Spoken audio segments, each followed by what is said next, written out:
everyone, it's Tay of Shantae Plans, and welcome back to my YouTube channel. And welcome to part 2 of my How to Decorate Your Bullet Journal Pages Step-by-Step series. This is a series that I created based on a request to show how I decorate my pages.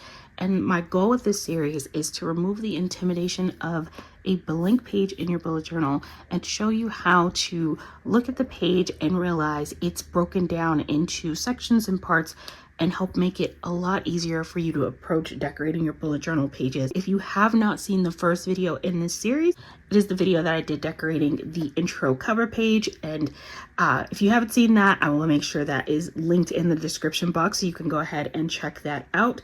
And if you can watch that either before or after this video, however you decide to do that. The sticker kit that I'll be using in this video is the Imagine kit from TaylorMade Creative Planning. This is such a gorgeous kit. I love the colors and I love the theme. I think this is really beautiful. I also pulled out some rose gold foiled stickers that have a little bit of a vintage theme to them, which I think complement the theme of this kit really well. As I said in the first video, the focus of this particular series of videos is a little bit less on the stickers themselves, because as you'll see when I create my monthly spreads in my planner, each month the sticker kit that I use is different. And so while I do specifically purchase these style of journaling kits when I'm using them in my bullet journals, it doesn't have to necessarily be just the Imagine kit itself. TaylorMade Creative has several gorgeous kits within their shop. And then I also have a video on how to shop for stickers for your bullet journal where I shared other shops as well if you would like to get a variety of different types of stickers to include in your bullet journal spread. So I'm hoping that in doing this series, the goal is to help show you how to break down the page, not necessarily focus on the stickers. That said, I am obsessed with this kit and totally in love with it and loving how this is all coming together. So the page that we'll be working on in my bullet journal today is something I refer to as my important dates page, or I'll often refer to it as just a this month page in my bullet journal. And for me, it's typically the second page that I do in my setup, and it goes right across from my calendar page. And essentially what I'm giving myself is just a quick month at a glance overview of any important holidays, dates, birthdays, anything that like I want to know at a glance is coming up for that month. That is what I use my this month or important dates page for. My formula for creating this page is to start with the table. That's kind of the most important thing, and it's the focus and function of this page. So we'll always have a table, some bottom washi, a large focal point image, the title, and then some supporting deco. Similar format on this page, we have our table, which takes up a large amount of the space on this page. And so I didn't really put a large focal image on this page, but I did add some cute clip art and deco around it. We have our bottom washi, we have the title, which I split top and bottom of the table, but you could also stack that just right across the top of it. Totally up to you, or have it completely along the bottom and push the table up a bit. However you want to play around with your spacing and placement, you can have fun doing that. But the formatting of this stays pretty consistent in keeping this pretty streamlined. Let's go ahead and get started. And the first thing we want to do is go ahead and create our table. And I will be using two highlighters that I pulled out that match very closely to the colors in the sticker kit, which is always the first thing I do. I pull out two highlighters and just kind of swatch them on a piece of paper, make sure they match as closely to the kit as I can possibly get it. And then I want to go ahead and take my pencil, my handy dandy eraser, and I'm going to use my grid guide. This is a guide that I created for my 25 bullet journal. I love this thing. It comes in handy so much. I kid you not, in 2024, I literally would each month go back to the previous month and count out my spaces for every single time I was creating a spread. And this makes life so much easier because I've written down for each of the pages in the common tables that I create the measurements. And so I have it marked on my ruler, and it just makes my life so much simpler. And so then I can just decide, I think I probably want it about here. That's going to leave me some room to put my title at the top. And I can go ahead and mark off the start of where that table goes. And this is where it ends. And then I have my midpoint noted, which is at 12. Whoa, sorry. Right, so that's my center point. So I know that if I run my table from here to here going down, that's going to give me dates 1 to 16 on this side, because there's 31 days in January, and then 17 to 31 on the other side. So I want to go down 16 spaces starting at 1, and then 16 pieces takes me down to here. And so that is going to be the parameters of my table, and I will use my little cheat sheet that I like to do. I mark a little C on every other line because I enjoy having a little bit of white space in between each of the highlighter colors, and that little C is just a quick reference for myself to let me know that that's the line where I'm going to add color, the color of my highlighter, and I'm going to go ahead and just draw those in now.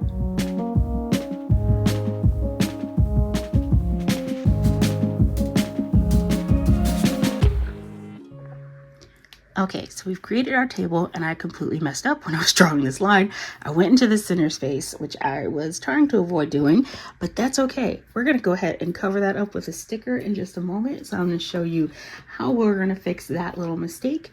But the next thing I want to do is number each of my lines, and then outline my table with some foiled washi, because that's going to help make it look a bit more polished and pull together, which is something I enjoy doing with the tables that I create. I want to point out this is completely and totally optional. You don't have to do this. You can, number one, you can write in your numbers with a pen. I'm going to use stickers because I have them. And I've been planning for a long time, and I used to do a different type of planning, and so I have a lot of date dot stickers, and so it's something I'm going to use because I have the stickers. But I do want to point out that that's not a necessity. So if you don't have date dot stickers, don't feel like it's something you just have to get, unless it's just something that you want. But I'm going to use these date dot stickers from Sadie Stickers to number my days.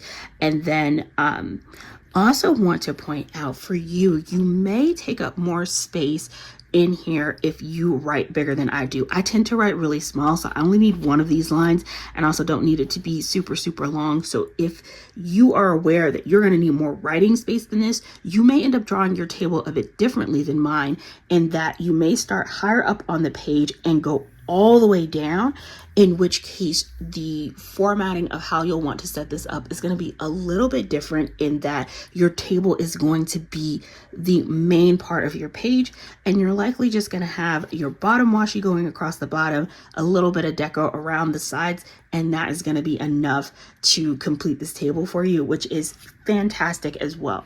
Because I write pretty small, I enjoy making my tables this way. So I'm going to go ahead, add in the foil to trim around my table and add in my date numbers, and we'll be right back to move on to the next step.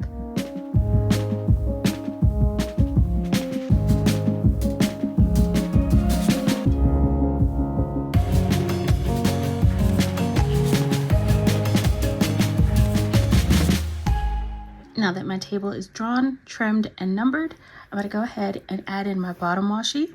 I want to make the bottom washi match what I did on the first page. So I'm just going to pull over those same exact stickers from the washi sheet and place them on this side of the page as well. And that's going to line up. And I like doing that because it creates consistency going across the two pages.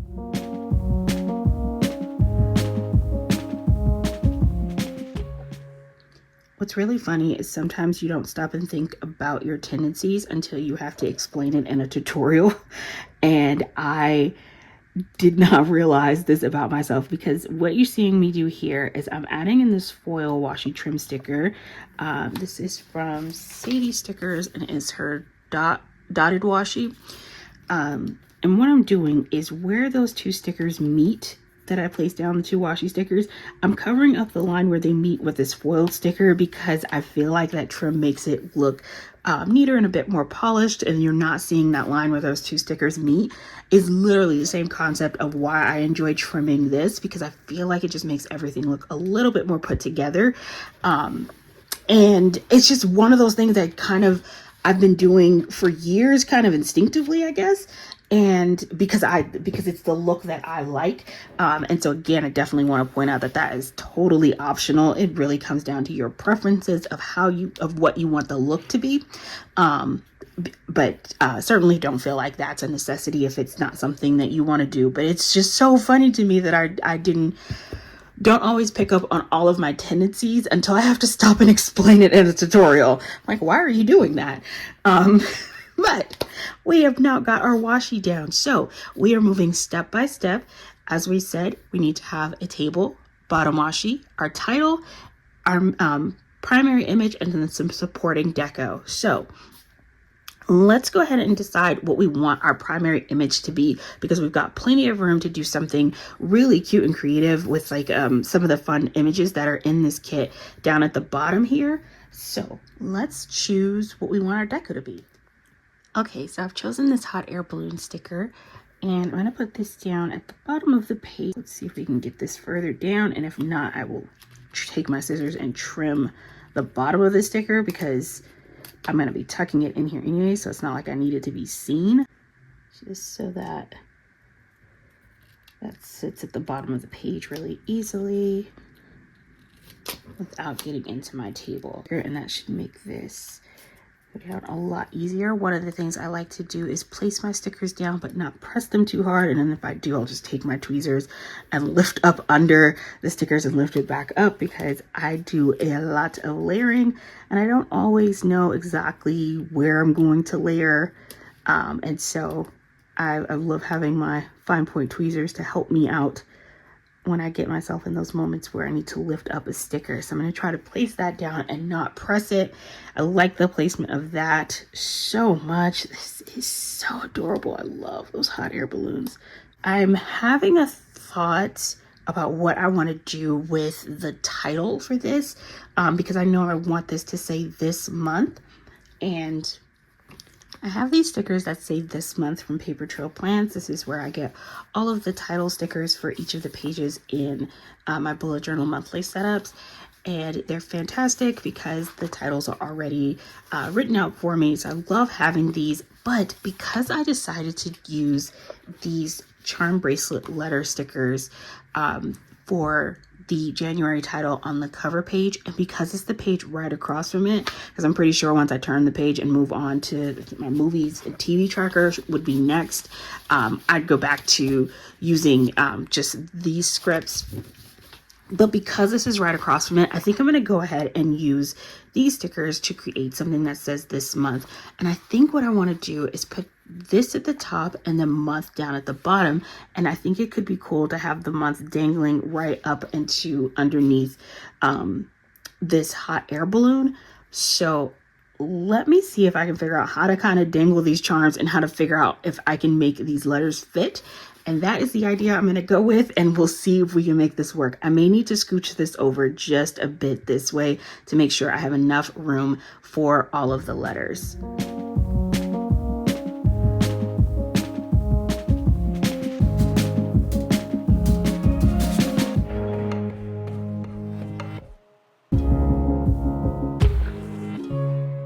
I started placing my charm letters down, and what you're seeing is the design choices that I made on this side of the page are having a direct impact on what I'm choosing to do on this page as well, simply because it's right across from it. The more they share the same types of design elements, the more cohesive this looks and the more pulled together it looks, and there's kind of a consistency and through line with some of the elements on both sides of the page, and that is something I do very intentionally.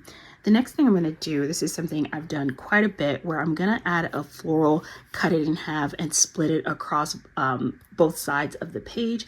I love doing that technique. It helps pull things together, and it's also going to kind of cover up where those garlands are just going right into the spine, which I really like. So I'm going to probably lift up that butterfly wing so that it goes over this floral, or maybe just if I angle it here, I think that's going to sit in there pretty nicely. Just try to figure out my angle here of where I want this floral to sit so that the garlands are coming out of it.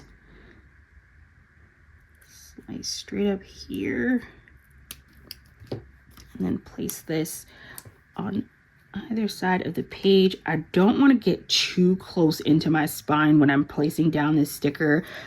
Just having it close enough on either side of it, it's still going to give the visual effect of this being one floral sticker, but I don't want to get too close into the spine because as I continue placing stickers in this book throughout the year, it's gonna get pretty thick with stickers anyways, so I don't want to crowd my spine with stickers.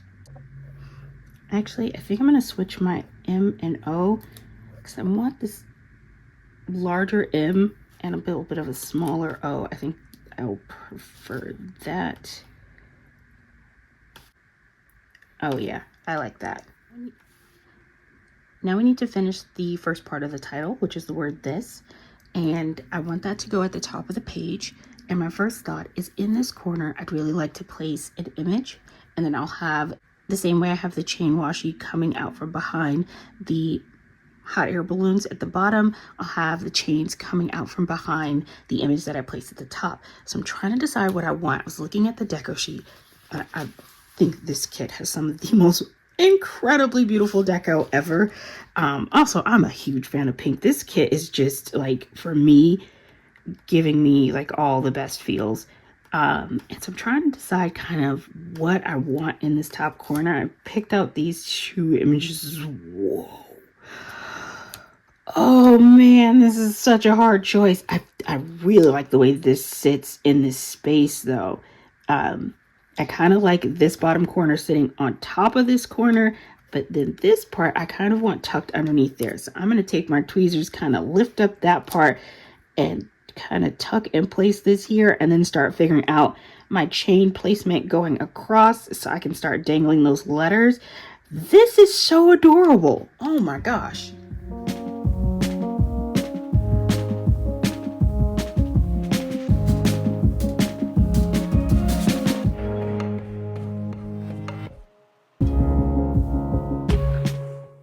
Again, I'm allowing what I did on the first page to help influence some of my design choices on this page and the way that I decide to decorate. I'm taking one of the large florals and I'm just going to place it on this side of the page in the top corner. I like that a lot, and it's still giving me plenty of room to dangle the charms that say the word this. So now that I've got the base of that down, I can go ahead and start adding in my charm letters.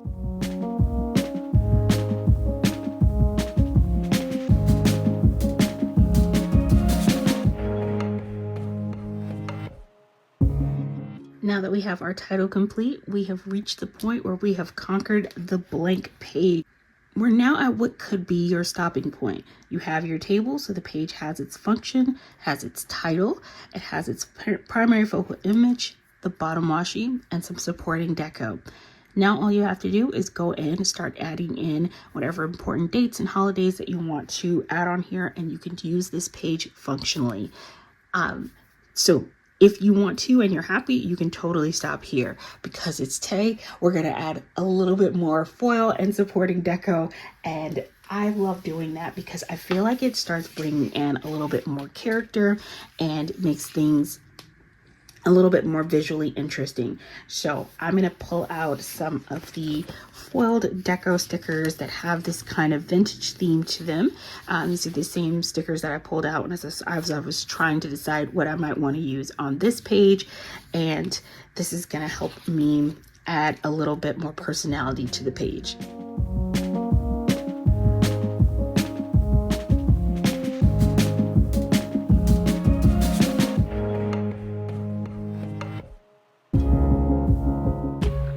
I feel like this part of trying to decorate my spread is so much more difficult to try to explain than covering the base part of it, because figuring out where I want to place the supporting deco is a lot of just like trial and error, and like looking at the page and thinking, oh, well, where are some areas where there's some spacing where it might benefit from me placing a sticker there.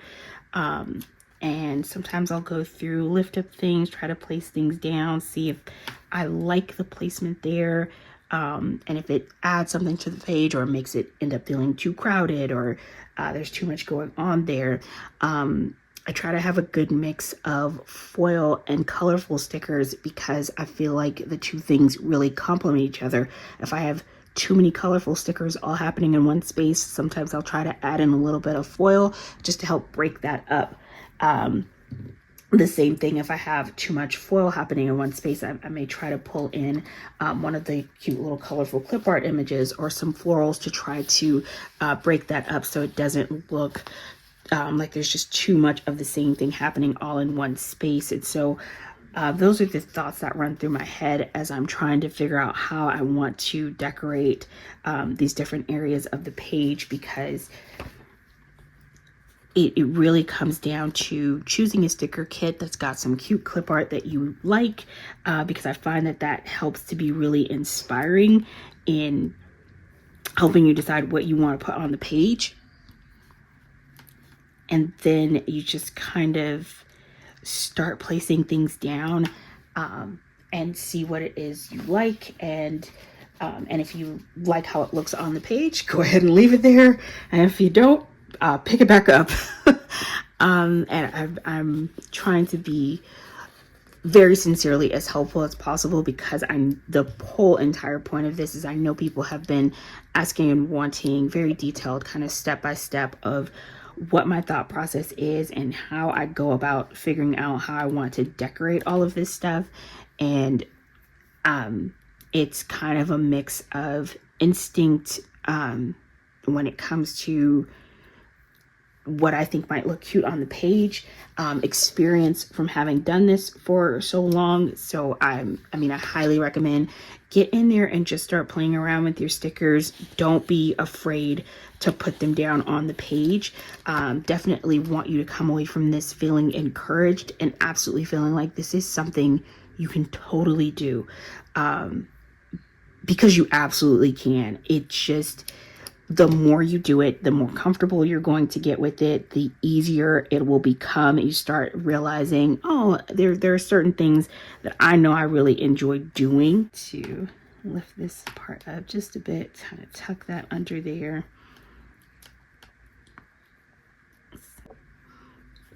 It does become kind of part instinct and part experience. And I think the most important thing when you are playing around with your stickers is just to make sure that you're having fun and you're enjoying this planning process. If that's happening, then you're already doing this perfectly. That is the best part. It's just about creating something that makes you happy, making sure you're having fun. Okay, the first 2 pages of this setup are complete. I hope so far that this tutorial has been really helpful and that you're enjoying this series. If you would like to see me continue on and work on more pages in this setup, please be sure to give this video a thumbs up and let me know in the comments. If you have any additional questions, if there's anything I didn't clarify well enough, please leave those questions down in the comment box as well. I'm going to try to get back as soon as possible and answer any questions that you guys have, because I want these tutorials to be really helpful and to be as informative as possible. And so I am really enjoying making this step-by-step how to decorate your bullet journal series. I hope you guys are enjoying this as well. Thank you so much for watching. I hope you're having an amazing day, and I'll see you next video. Bye.